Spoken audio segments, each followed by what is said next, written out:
Today, the latest weapons, coupled with the fighting skill of the American soldier, stand ready, on the alert all over the world to defend this country, you, the American people, against aggression. This is The Big Picture, an official television report to the nation from the United States Army. Now, to show you part of the big picture, here is Sergeant Stuart Queen. This is Arctic clothing and equipment that will be worn by paratroopers for the northernmost parachute drop of a tactical unit. From Fort Bragg, North Carolina, men of the 2nd Battalion, 504 Airborne Infantry Regiment of the 82nd Airborne Division will travel by air to a point well inside the Arctic Circle, Thule, Greenland. To cover the activities of this battalion combat team, we will accompany them to bring you on today's big picture, Exercise Arctic Night. The proud word hits you the moment you arrive, airborne. You see it in the signs that dot Fort Bragg, and on the uniform worn by a rugged breed of soldier whose motto is, anywhere, any place, any time. But when the announcement came that a battalion combat team from the 82nd Airborne Division would be airlifted to Greenland from Fort Bragg, even to a paratrooper, this was something special. A tactical jump and maneuver in the frozen Arctic, only 900 miles from the North Pole.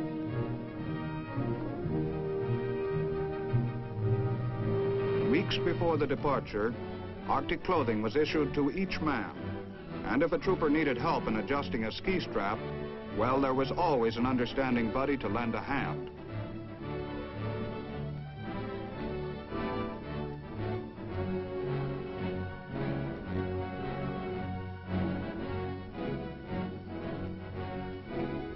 The specially issued clothing added up to a full wardrobe, designed by Army scientists and technicians for sub-zero temperatures. As departure time neared, frequent inspections were made to ensure that each soldier had every item and knew how to maintain it.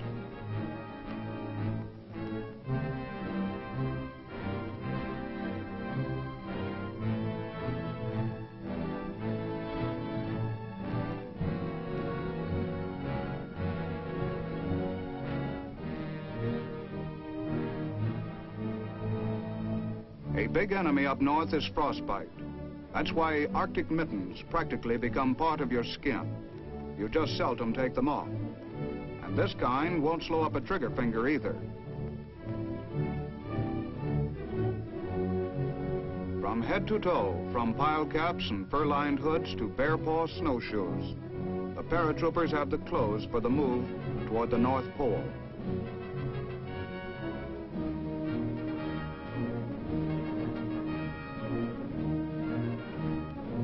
The 10-man Arctic tent is also thoroughly inspected. Has it been set up properly, strictly according to the manual? And how about the Yukon stove? Chimney, door, valve, rubber tubing, everything is checked. Everything has to work right. If not, well, the Greenland weather can be mighty mean.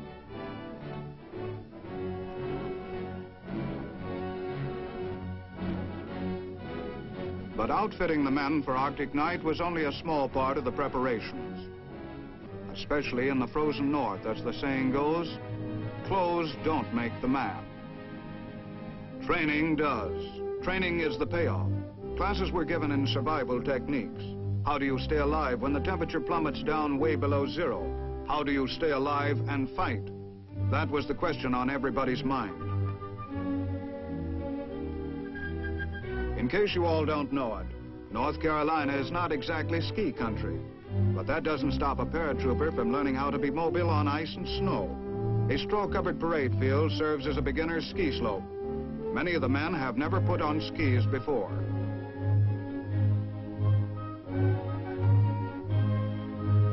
The date of departure draws closer. Training activities are stepped up. The sun is warm in Carolina, but the men are learning how to live with cold as they drill again and again in setting up tents.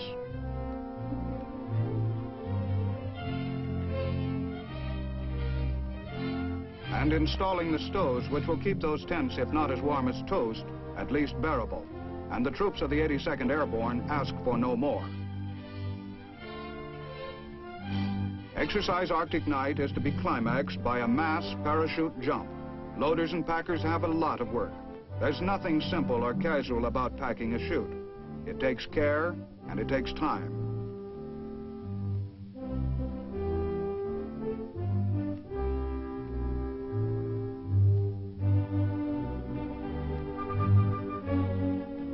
Since airdrops represent the only method of bringing in supplies quickly to an Arctic combat unit, many cargo chutes have to be made ready, along with those which will guide the troopers themselves safely down to earth.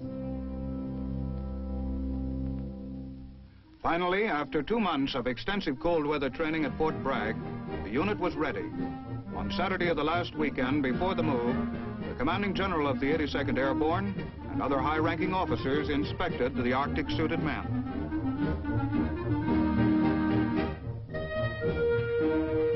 Every possible precaution had been taken to make certain each man and his equipment was ready for the big test. Whether chaplain or cook, rifleman or rigger, each man was raring to go. With colors flying, the officers and enlisted men of the 504 Airborne Infantry Regiment met the standards of the inspecting party.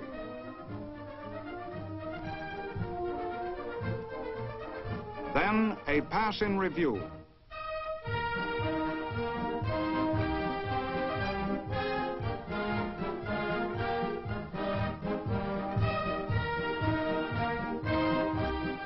As a band beat out the stirring march music, the men selected for Exercise Arctic Night paraded past the reviewing stand, a colorful climax to weeks of hard preparation.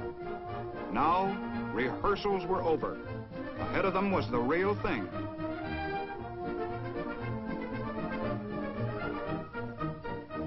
But there was still a last Sunday at Fort Bragg. Men like Battalion Sergeant Major W.J. Lewis took their families to church services as usual.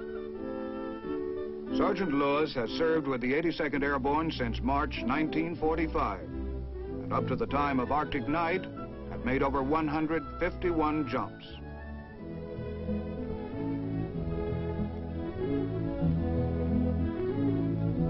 At church services, he sees a lot of his buddies. On duty or off, airborne soldiers tend to stick together. As they leave the church on the final Sunday before the big move, Sergeant Lewis and the other men are wished good luck and Godspeed. The morning of departure day. At Pope Air Force Base near Fort Bragg, the Arctic gear is loaded into the giant C-124 Globemasters that will air carry the men toward the North Pole.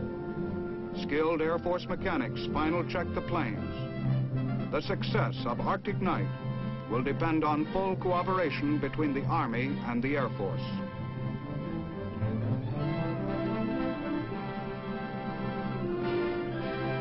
In the briefing room, pilots receive last-minute information on flight conditions. Our operations portion of the briefing. We'll now have Captain Bergen, a group navigator, cover our routes. Captain Bergen.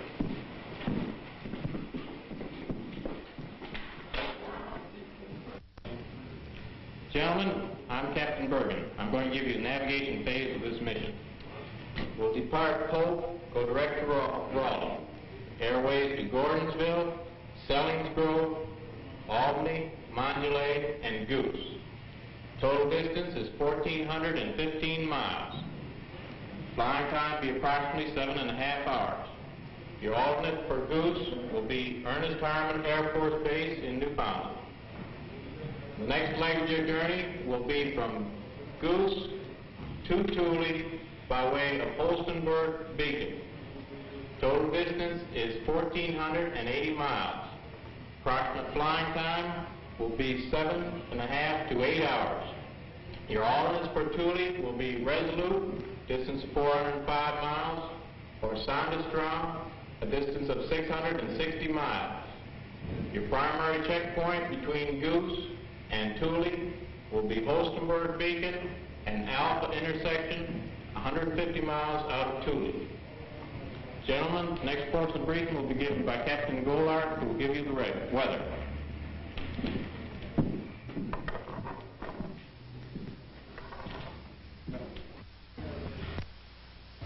Departing Pope, the ceilings will be 1,000 to 2,000 feet.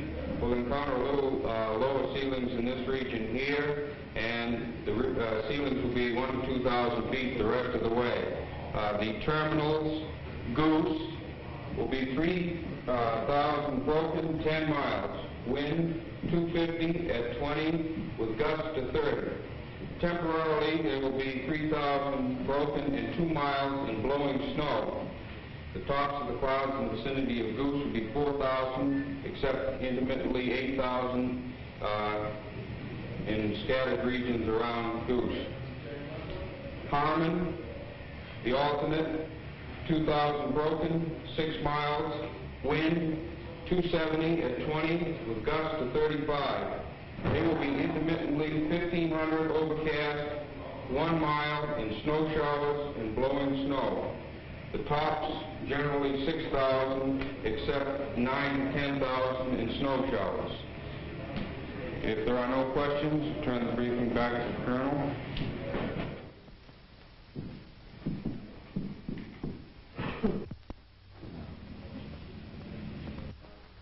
Do we have any questions on this briefing?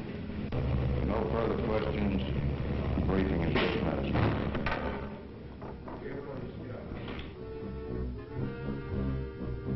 Early on Tuesday morning, the last of the Arctic gear was loaded into 13 C-124 Globemasters.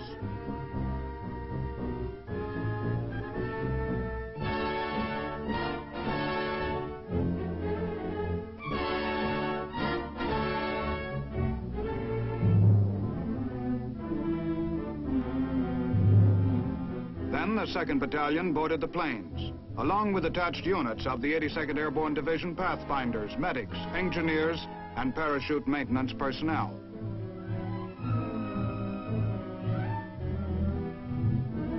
Last aboard were we of the Big Picture camera crew to film this combined Army and Air Force exercise, first of its kind. Loading hatches swing shut. The first leg of the journey to Goose Bay, Labrador, is about to begin. Hope Air Force Base resounds with the thunderous engine noises of the Globemasters. And then, one after another, every half hour, the powerful 4-engine planes roar down the runway and arch into the skies, as those left behind wish they could be airborne too.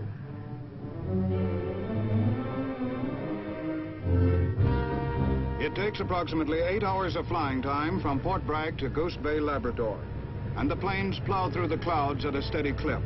Right on schedule, the planes nose down on the strip at Goose Air Base.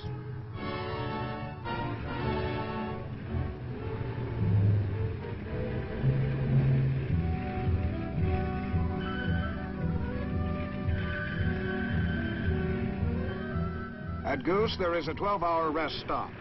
The Air Force will serve hot food to the air-weary troopers, while mechanics service and refuel the giant aircraft.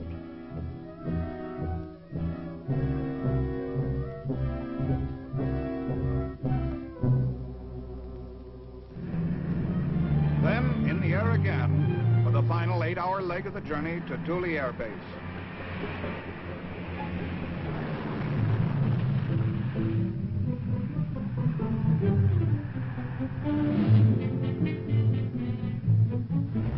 "17 hours in the air from Fort Bragg. A long, long time. Every man has his own way of passing it.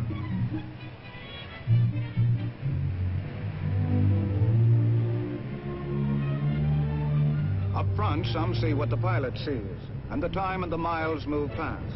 Some just sit and watch the world go by, and Thule gets closer and closer. Yes, 17 hours in the air is a long, long time. But sooner or later, the pilot edges the huge plane down from the skies, and the 3,500-mile journey from Bragg to Thule is over. Close to a sign specially made for the occasion, the Globemasters roll to a stop. In a smooth, fast-moving operation, the planes are unloaded.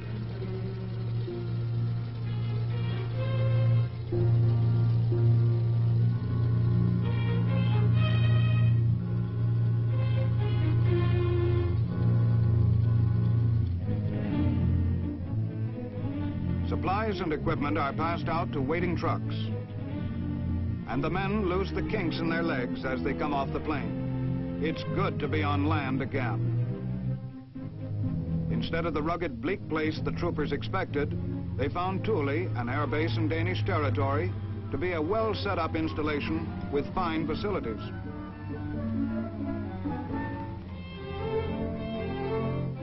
It didn't take the troopers long to get organized and to explore these facilities.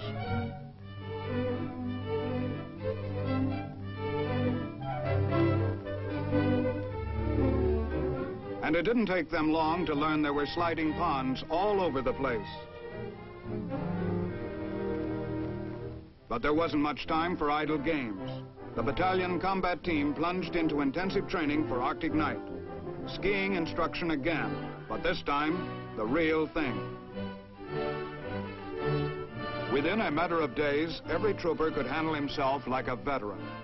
In the shadows of the North Pole, skiing is no mere sport, but an efficient, practical method of rapid transportation.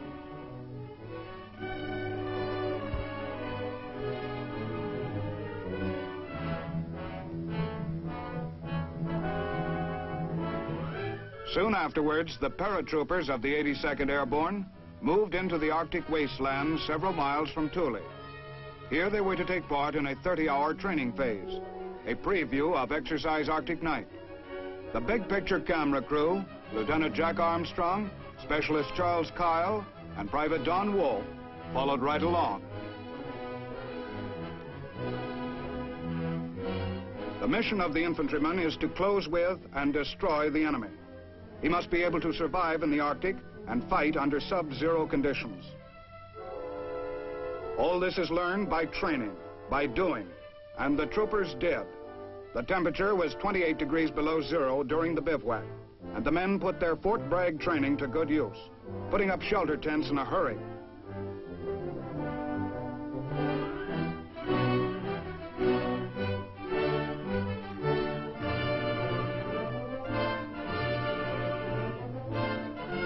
Once the hexagonal tent was up, the Yukon stove was deftly put together, and before long, the tent was a haven of warmth in a cold, cold world.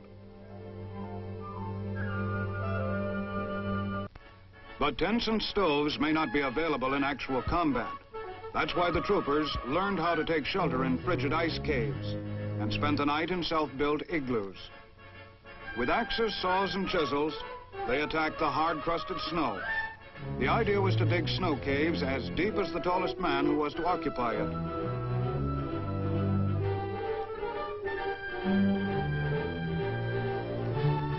It was hard work. After chiseling a sleeping shelf for each man on the sides of the cave, ice blocks were used for above-surface protection.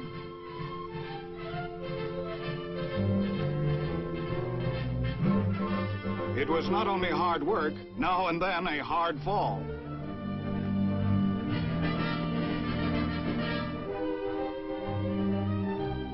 By early twilight, the last of the snow caves was finished. A chill wind blasted the hillside as the men of the 2nd Battalion buttoned in for the night. Temperature, 35 degrees below zero.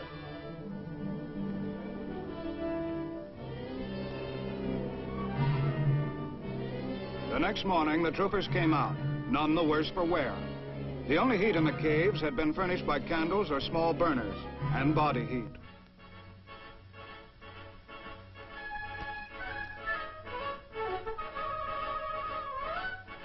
The bivouac was over. Tents were taken down. It took a longer time than at Fort Bragg. Work goes slowly in below zero temperatures where fatigue sets in very quickly.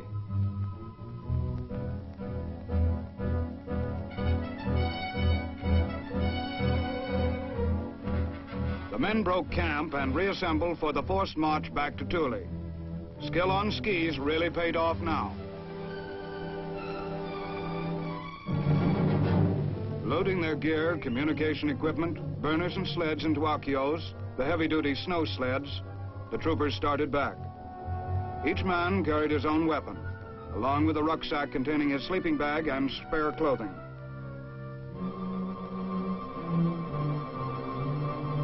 Although several Akios were towed by Army snow weasels, Most of the sleds were pushed across the polar terrain to Thule by hard-breathing troopers working in teams. It was a test of endurance, but still just a preliminary for the big one to come after a brief weekend rest at Thule. Civilized living again.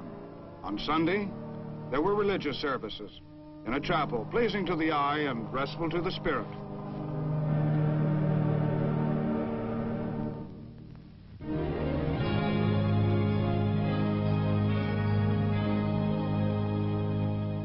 Sure, some stubborn troopers ate ice cream, but most of them would just as soon think of other things for a while, like a cowboy chase on TV.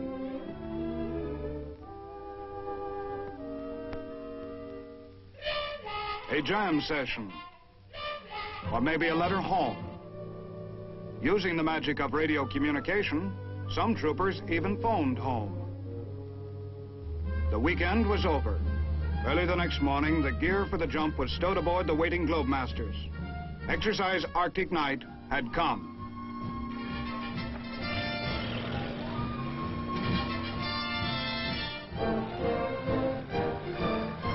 Arctic Night was designed to provide training under actual Arctic conditions.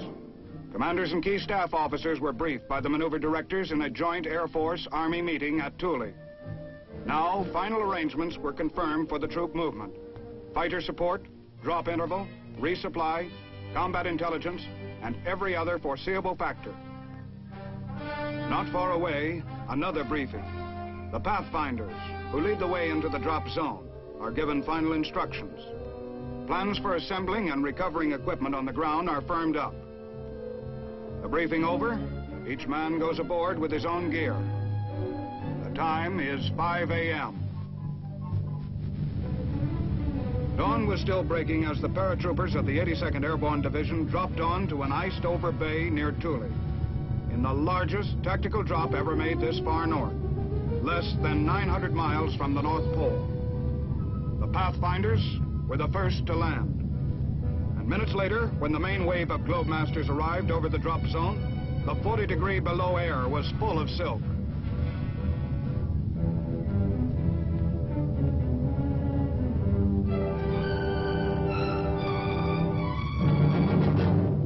The drop went off with no casualties and very few minor injuries. Once on the ground, on the ice that is, the troopers quickly recovered their parachuted supplies.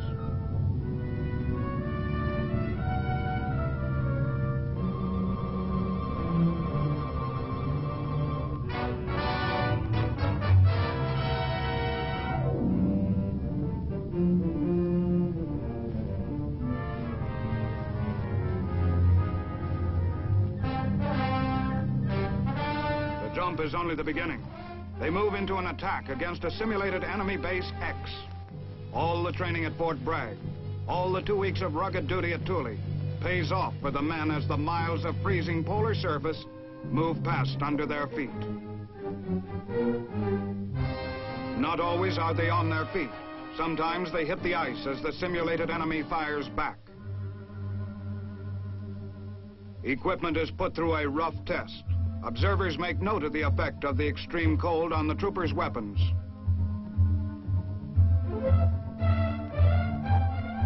Some guns worked sluggishly at first. Priceless experience was gained in learning how to adjust weapons to weather as the paratroopers moved forward to capture enemy base X. By twilight, breath on their faces frozen into a fine spray, the exercise was over, and the troopers marched wearily back into Thule.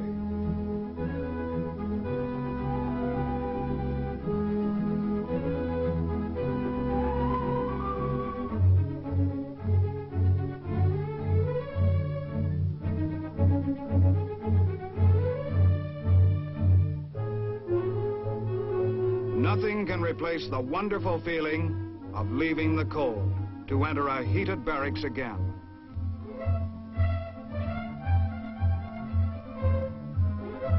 After cleaning their weapons and restoring the shine to their mess gear, the troopers relaxed with a magazine, a pillow, or just to compare blisters. And the showers did a thriving business too. A little bit cold, but nice.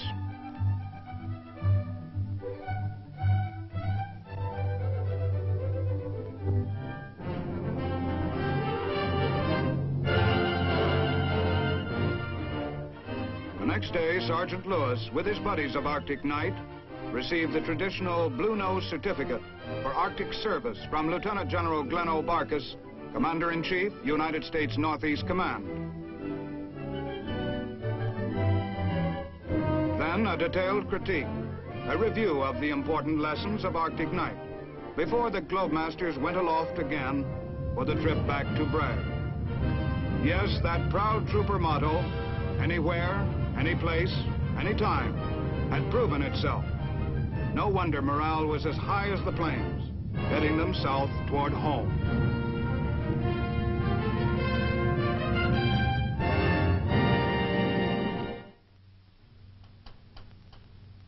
Arctic Night made military history when paratroopers from the 82nd Airborne hit the Silk, only 900 miles from the North Pole. The first tactical jump inside the Arctic Circle. Now, this is Sergeant Stuart Queen, inviting you to be with us again next week for another look at your Army in action on The Big Picture. The Big Picture is a weekly television report to the nation on the activities of the Army at home and overseas. Produced by the Army Pictorial Center, presented by the United States Army in cooperation with this station. You too can be an important part of the big picture. You can proudly serve with the best equipped, the best trained, the best fighting team in the world today, the United States Army.